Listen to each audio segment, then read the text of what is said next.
喂，Hello，今日咧嘅雜談咧都係俾我講下想講嘅嘢啦。咁咧呢幾個禮拜咧就嗰啲最 urgent 嘅嘢咧，終於做完啦。咁雖然咧都係成手牌好多嘢做，感謝主。咁咧，但係我都有時間咧去睇咗兩套戲喎。咁就係睇咗《出征特工隊》同埋睇咗《世外》，兩套都係動畫嚟嘅。咁我想同大家分享下呢兩套，我覺得係兩套都好值得入場睇嘅。咁啊，講套輕鬆啲先噶啦。咁啊，講《出征特工隊》。咁呢就好睇就好睇在呢，佢真係好賤嘅。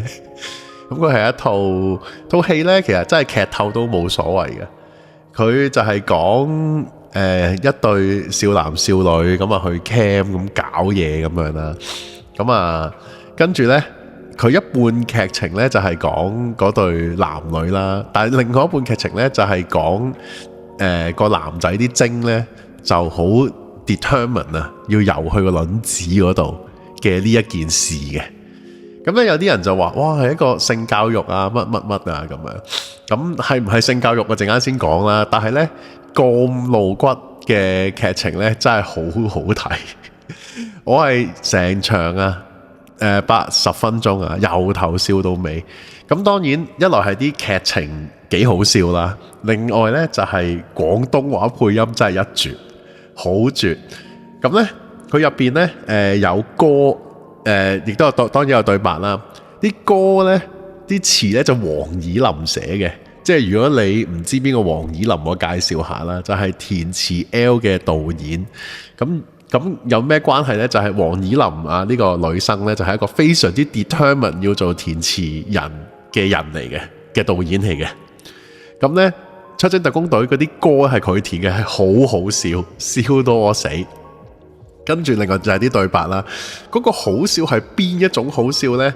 就係呢，因為佢3級啊，佢完全係冇底線咁樣呢，將嗰啲最小學雞嗰啲性嘅諧音啊、性嘅笑話啊，總之係最低俗嗰啲呢，係擺晒喺入邊。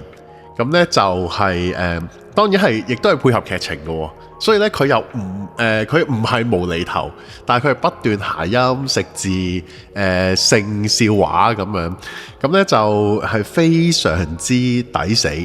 咁就而且咧啲嘢唔即係頭先提過啦，佢唔係無厘頭嘅喎，佢係配翻個劇情繼續發展，但係咧全部嘢都係好好笑嘅。所以我覺得係非常之值得睇，而且一定。不過應該淨係得廣東話版嘅啫，因為佢原文係挪威文啦，咁你唔會識聽，亦都唔會識笑啦，係啦，咁好精彩，係我覺得作為成人係一定要睇嘅。我去睇嗰場呢，因為我啲老人家呢去睇歡樂早場啦，咁就唔係話好多人睇，但係入邊呢啲笑聲都係此起彼落嘅。好啦，咁究竟佢係咪一個好嘅性教育呢？我就覺得唔係嘅，即係啲人話不如剪個乾淨版俾啲年青人睇啦。我覺得就唔需要啦，因為佢唔係一個好，即係首先佢唔算係好說教嘅，同埋佢嗰啲劇情啊，即係關於個精子點樣去卵子啊，中間嗰啲 obstacles 啊，基本上係亂嚟嘅，即係嗰種亂嚟嘅程度呢，又唔係話錯晒咁樣。但係因為你知佢係即係娛樂嘅片，所以咧佢係誇張啦，同埋咧係有啲資訊係錯嘅，而佢嗰啲錯嘅資訊咧，佢喺個戲嘅最尾係有話俾你知啦。其實咁樣係唔得㗎咁樣，咁所以佢作為一個 sex education 咧係就唔係幾好嚇咁樣，因為佢但係我覺得咁先好睇啊嘛，就係佢誇張失實咁樣先過癮啊嘛，亦都冇辦法剪到乾淨版嘅。完全冇辦法，即係你剪咗乾淨版，可能就係得5分鐘咁樣咯。咁係冇咁嘅需要啦。另外一提呢，就係套戲入邊呢嗰個男主角嘅老豆啊，雖然呢，佢只係一開始出咗唔知5分鐘咁樣啦，但係佢超好笑呢個角色，值得一讚啊！所以即係唔好諗太正經啦。總之開開心心睇嗰套戲咪算咯咁樣。咁佢有冇意義呢？ educational 呢？佢後尾都 educational 嘅，即係都唔係淨係後尾，佢係 educational 嘅，但係就太誇張啦，即係大人睇就 OK 啊，小朋友就唔好啦咁。所以非常之推介大家睇。趁我諗佢場次唔會太多啊，但係去睇啦，呢套好睇嘅。跟住呢，就講下世外啦。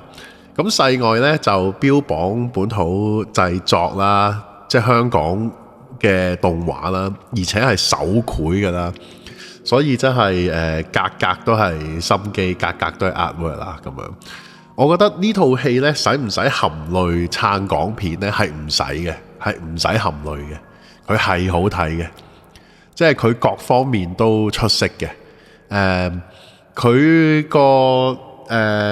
佢有某一啲位呢，其實係有啲新海誠 feel 嘅，即係特別係你的名字咁樣啦嚇，即係特別佢有啲位真係令我諗起你的名字，即係唔係話抄喎，而係佢建構咗嗰個所謂世外啊嘛，嗰個世外嘅世界呢，同你的名字後尾有一個唔係好現實嗰個想像係都幾似，咁 in a good way 啦，係靚嘅。我覺得嗰個世外係好靚嘅。跟住劇情呢，因為佢本身係跟小説啊嘛，咁所以我就冇咩特別 comment。咁我覺得都係一個有深度嘅故仔嚟嘅。咁但係你話可唔可以好啲，或者即係啲嘢係咪可以寫得仔細啲或者改得好啲呢？咁當然係可以嘅。咁即係如果淨係講劇情啊，我覺得個劇情呢都可以俾7分佢嘅。咁但我冇睇過原著小說啦。咁我覺得個劇情可以好啲，但係都 good enough 噶啦。即係佢唔係一個膚淺嘅劇情嚟嘅咁樣。咁我覺得亦都每人會攞到每人嘅嘢嘅，因為佢包括咗好多嘢嘅。佢包括咗呢個世界嘅崩壞啦，佢包括咗人與人之間嘅牽繫啦，佢關於原諒自己啦，關於憤怒啦，關於保家衛國啦，其實有好多元素擺咗入去嘅。咁即係而呢啲嘢呢，係即係點解佢有咁多嘢呢？咁你睇你就明㗎啦。咁每個人都可以攞到一啲感動嘅位嘅，我睇完都覺得幾感動。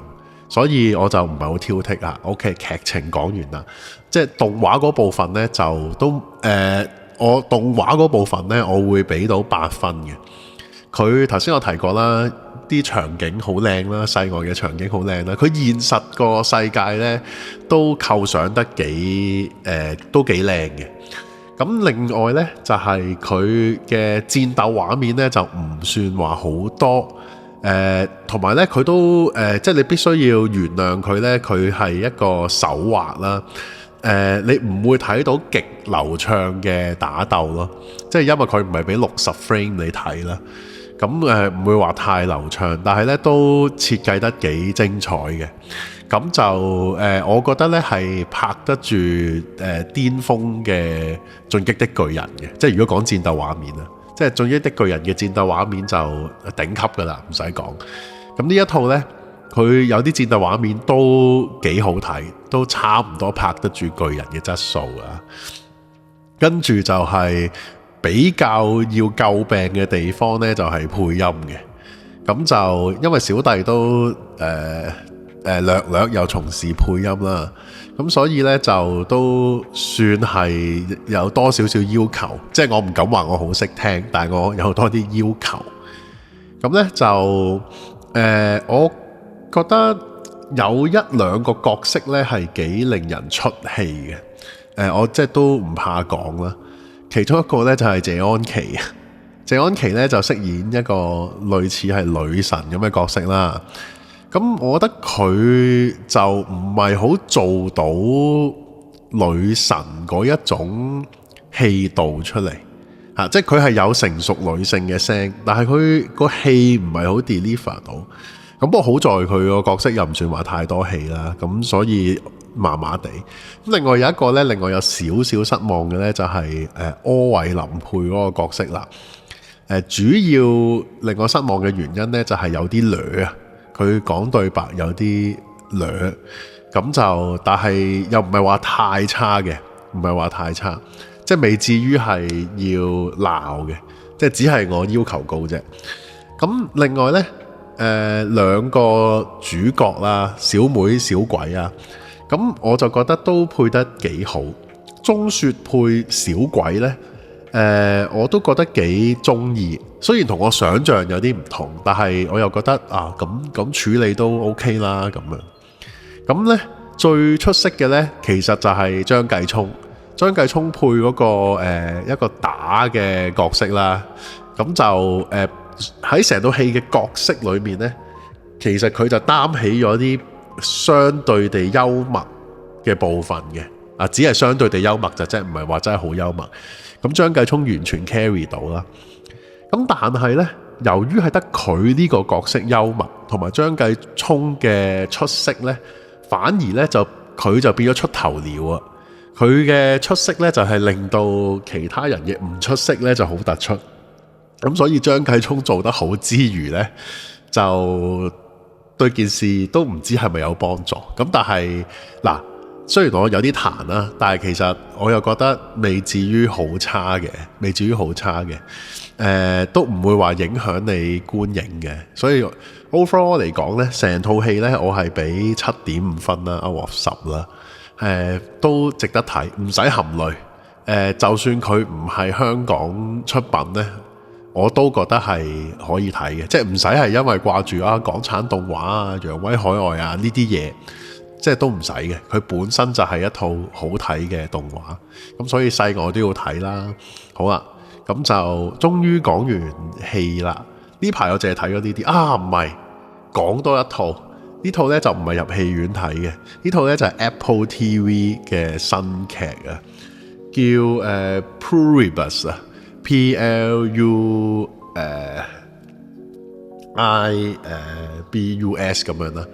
咁呢你打 PLU 呢，基本上呢而家全個網都討論緊㗎，即係除咗香港啊，香港就冇乜人討論。套戲呢好似係亦萬中選一嘅，咁套戲嘅中文名呢，就唔係好講到係乜嘢嘅，咁我就會講少少嘅，因為我覺得劇透少少呢，俾你哋，因為我都唔知之後點，因為而家出咗2集啫，即係同你講少少劇透呢，睇下引唔引到你睇。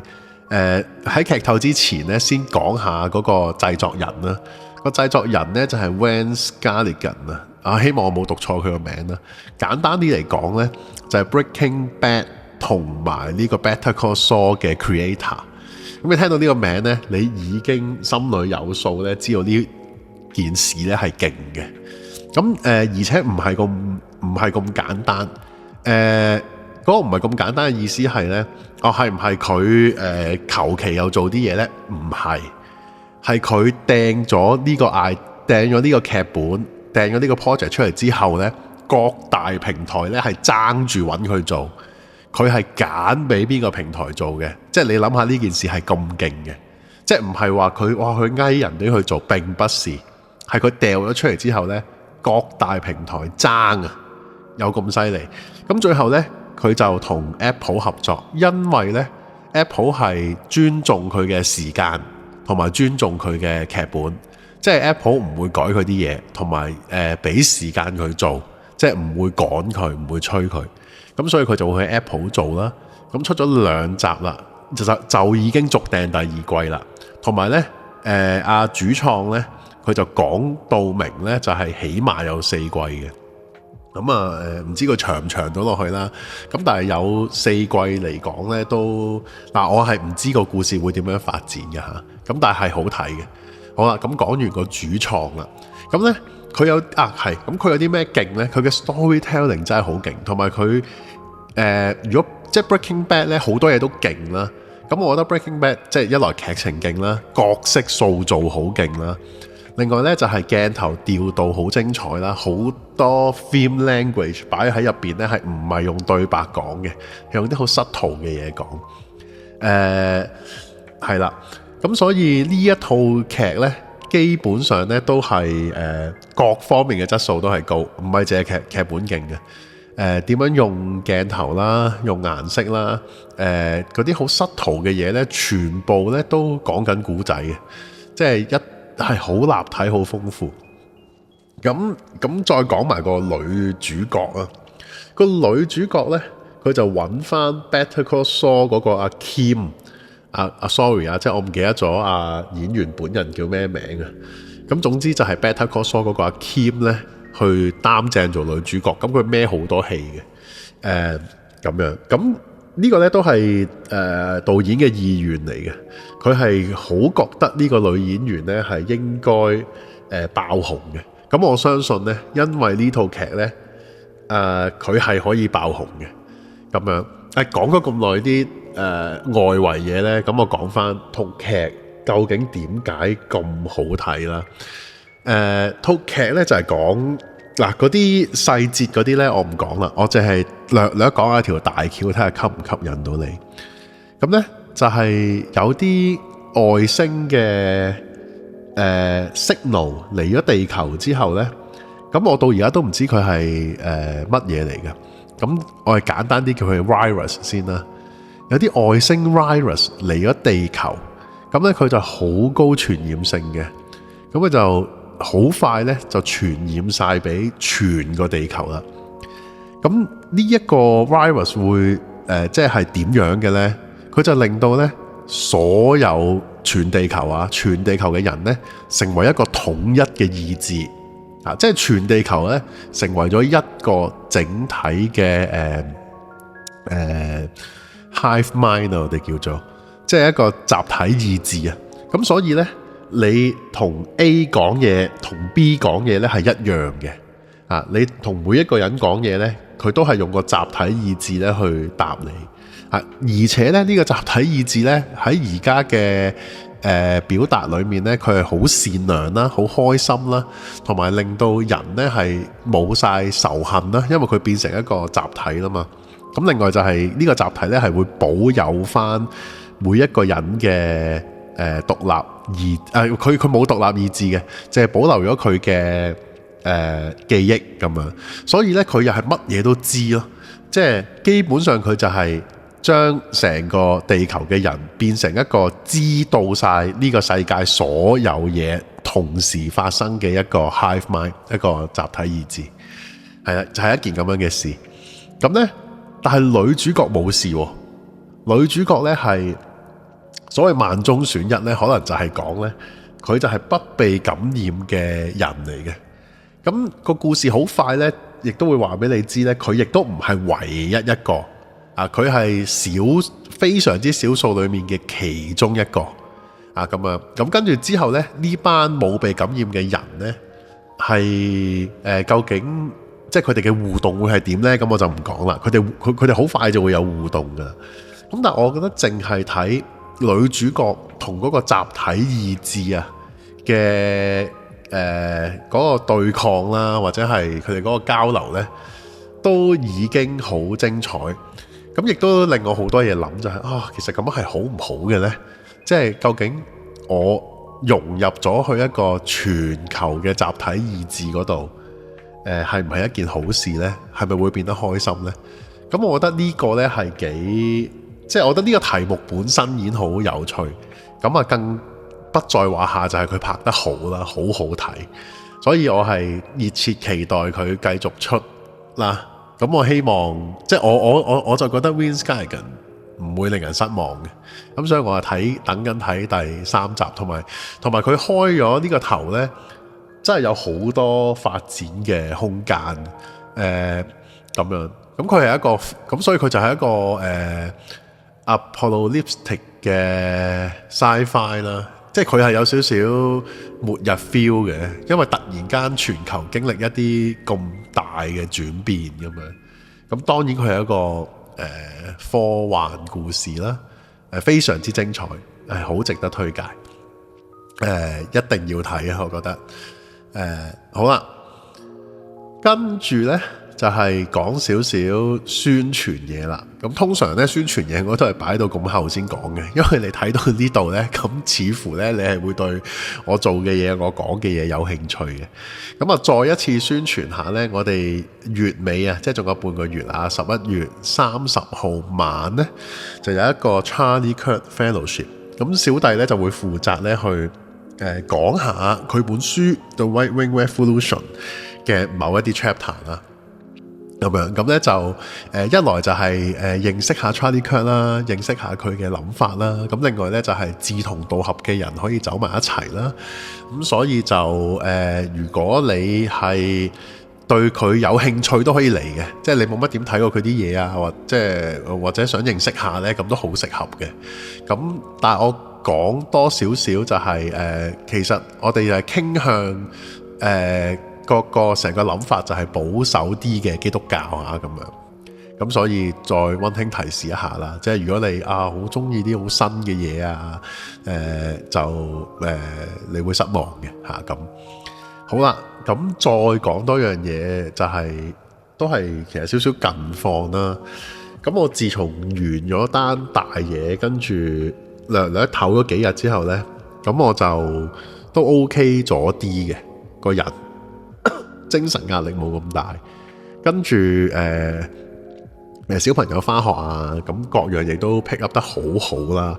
咁所以呢，就開始咧可以做翻多少少 channel 嘅嘢啊，做翻多少少其他嘢。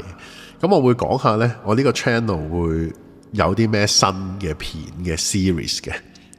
咁嚟緊呢，我就會開始呢有一個短短地，但係呢會出得比較密集嘅 series 呢，就係我同我個仔講聖經，或者其實調翻轉啦。係我個仔問我聖經啦，咁咧而家咧佢建立咗個好好嘅習慣咧，就係我哋每晚都會睇聖經，唔係我逼佢嘅，係佢主動提出嘅。咁所以每晚咧佢都會要我同佢講聖經故事嘅。咁我咧就問準咗佢啦，咁佢就話可以錄嘅。咁所以咧我就會將我哋嘅錄音咧剪一剪啦，剪走啲無聊嘅水分啦，咁咧就 post 出嚟俾大家。即係一齊開心下，究竟一個大人同一個青春期嘅少年講聖經係嗰個互動係點嘅呢？咁我哋已經錄咗好多次㗎啦。其實我哋因為一個禮拜起碼錄3-4次，咁我會剪完之後陸陸續續咁擺上網啦。另外呢，我就係 prepare 咗一啲講書嘅片。咁咧就係我揾到啲我有興趣嘅書啦，咁跟住呢，我就同 AI 合作啦，咁我都真係有睇嘅嚇，即係並唔係就咁純粹靠 AI 嘅。跟住之後呢，就叫 AI 幫我預備一啲PowerPoint 啊咁，跟住就有啲半人半 AI 嘅關於講書嘅製作啦，咁純粹係想同大家 share 一啲我想睇嘅書啦，咁樣咁講道會繼續啦，我講垃圾嘢都係會繼續啦。好啦，咁另外呢，就係我會重啟翻我嘅寫作嘅 blog 嘅，咁但係呢，我就唔會擺翻喺舊嗰度啦，咁我會用一個好嘅地方儲起佢嘅，就係 Patreon 啊。咁我個 Patreon 呢，就係免費任睇嘅。咁點解要揀 Patreon 呢？就係因為佢可以俾大家打賞我，咁但係就暫時咧都唔會搞啲咩會員 exclusive 嘅嘢，因為我都係想將其實有好多嘢啦，我嘅舊文啦，我講道嘅講章啦，或者係就係我呢啲睇完書嘅筆記啊，其實我有好多呢啲 written material 呢，我覺得係可以擺上網，咁就為我自己嘅 record 啦，咁既然都係 record 啦，咁不如 share 俾大家睇啦。咁如果覺得有用嘅，咁就攞去用啦。覺得真係應該打上呢個人啦，咁就打上呢個人啦。咁就係咁。咁個 Patreon link 呢，我就會加翻喺個 description 嗰度嘅。就係咁啦，歡迎訂閱。咁就有啲咩內容就慢慢做啦。